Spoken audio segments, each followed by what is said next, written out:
And then aku pergi ke Fedah United. Lepas tu pergi Fedah United lah. Main Perak, main yang Liga FA punya. Underage punya lah.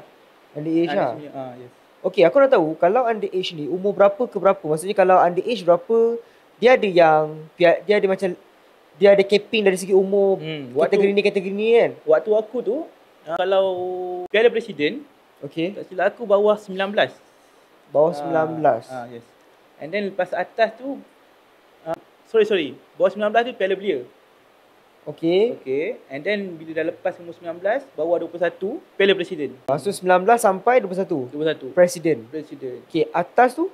Atas tu dah kira senior lah. First team lah. 21 tu kira kat atas, kira senior lah. Senior lah. Tapi kalau kau umur 20, umur 19 dah outstanding, dah boleh naik dah.